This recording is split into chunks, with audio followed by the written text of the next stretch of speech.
భారతదేశం ఆధ్యాత్మికతకు పుట్టినిల్లు. పవిత్ర పుణ్యక్షేత్రాలు లేని రాష్ట్రం లేదు. ఆధ్యాత్మిక వారసత్వ సంపద స్థలాల అభివృద్ధి కోసం కేంద్రం ప్రారంభించిన ప్రసాద్ మిషన్లో భద్రాచలంని చేర్చారు. ఈ పథకంని భద్రాచలం ఎంతవరకు అందిపుచ్చుకుంది? అభివృద్ధి పనులపై వస్తున్న విమర్శలకి కారణమేంటో ఈ రిపోర్ట్లో చూద్దాం.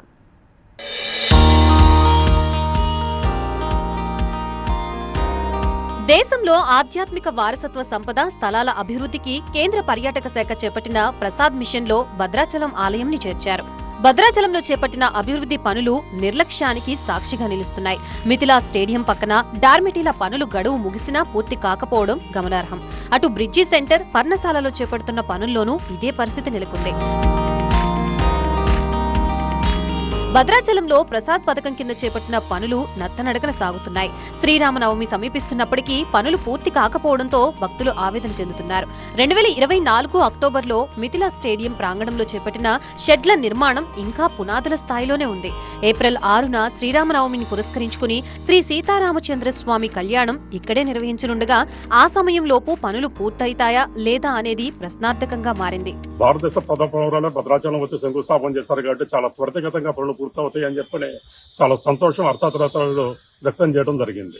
కానీ గడిచిన 2 సంవత్సరాల కాలం తర్వాత చూస్తే కనుక అప్పుడు ప్రభుత్వ అగ్రిమెంట్ లో భాగంగా ఈ సంవత్సరం 2024 డిసెంబర్లో పనులు పూర్తి కావాల్సి ఉంది. కానీ సాక్షాత్తు భారత రాష్ట్రపతి, దేశ ప్రథమ పౌరులైనటువంటి రాష్ట్రపతి ముర్ము గారు శంకుస్థాపన చేసిన పనులు కూడా ఈ రోజు వరకు కూడా అసలు పునాదుల్లో ఆగిపోయాయని చెప్పుకోవచ్చు. రాముల వారి కళ్యాణ క్రతువు దగ్గరకు వస్తా ఉంటే పనులను అరకొరగా చేసి ఈ భద్రాచలం ఉన్నటువంటి అనేక రకాల రాబోయే భక్తులకి, కళ్యాణానికి రాబోయే భక్తులకి అనేక ఇక్కట్లు పాలు చేయడానికి ఈ కేంద్ర ప్రభుత్వం నిధులు ఉపయోగపడ్డాయి తప్ప ఎక్కడ ఈ రామాలయానికి ఉపయోగపడలేదని సందర్భంగా తెలియజేస్తాము. గడువు ముగిసినా పనులు పూర్తి చేయకపోవడంపై సంబంధిత కాంట్రాక్టర్ కి 6 నోటీసులు జారీ చేశామంటున్నారు అధికారులు.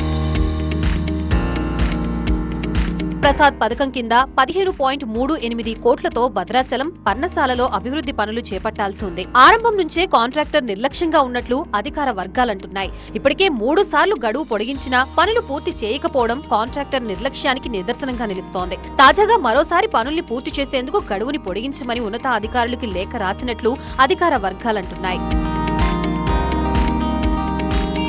2022 డిసెంబర్ 28న రాష్ట్రపతి ద్రౌపది ముర్ము, అప్పటి గవర్నర్ తమిళసై, కేంద్ర మంత్రి కిషన్ రెడ్డి ఇందుకు సంబంధించిన పనులకి శంకుస్థాపన చేశారు. పనుల కోసం 2023 జూన్ నెలలో ఒప్పందం కుదుర్చుకున్న కాంట్రాక్టర్ ఇప్పటి వరకు 40% మాత్రమే పనులు పూర్తి చేశాడు.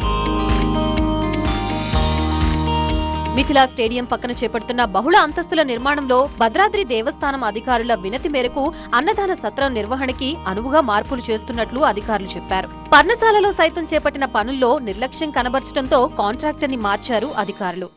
పునాది కూడా వేరే సాట వేశారు అక్కడే, కాబట్టి ఒక్క రాయి కూడా వేసి ఆ పనులు ప్రారంభించినటువంటి పరిస్థితి లేదు.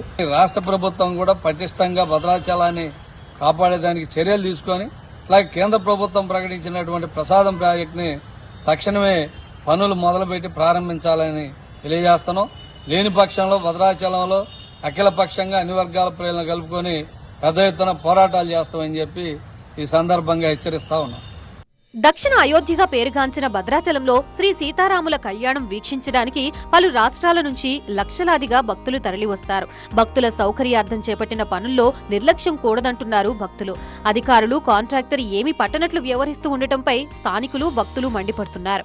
భద్రాచలంలో మన ప్రథమ పౌరురాలైన ద్రౌపది ముర్ము గారు 2 ఏళ్ల క్రితం భద్రాచల రాముల వారి దర్శనానికి రావటం, ఇక్కడ ప్రసాద్ పథకం అనే గొప్ప పథకాన్ని ప్రారంభించడం జరిగింది.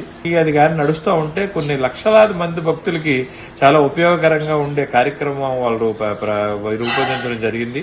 దాన్ని కానీ కొంచెం మనం అమల్లో చేసుంటే, వెంటనే కానీ అది అమల్లో పరిచుంటే ఇంకా భక్తులు ఇక్కడికి రావటం కానీ, ఎక్కువ మంది భక్తులు ఇక్కడ రాముల వారి దర్శనం చేసుకోవడం కానీ, లేకపోతే ఉన్న వసతులు చూసి వాళ్ళందరూ కూడా ఎంతో ఆనందించడం కానీ ఇవన్నీ జరిగే అవకాశాలు ఉన్నాయి. కానీ సుమారు 2 ఏళ్ళు అయిపోయినా సరే అది పెద్ద పథకం. అది అందులోకి ప్రధాన పౌరురాలైన మన ఆవిడ ప్రారంభించిన పథకాన్ని ఇంకా మనం ఎక్కడో స్టార్టింగ్ లోనే ఉంది, చివరి వరకు ఇంకా నడవలేదు. ఆధ్యాత్మికత వెల్లువిరుస్తున్న భద్రాచలంలో భక్తులకి సకల సౌకర్యాలు కల్పించాల్సిన బాధ్యత అధికారులదే. కేంద్ర పర్యాటక శాఖ ప్రకటించిన ప్రసాద్ పథకం అమలులో అధికారులు, కాంట్రాక్టర్ చిత్తశుద్ధి కనబరుస్తారని భక్తులు ఆశిస్తున్నారు.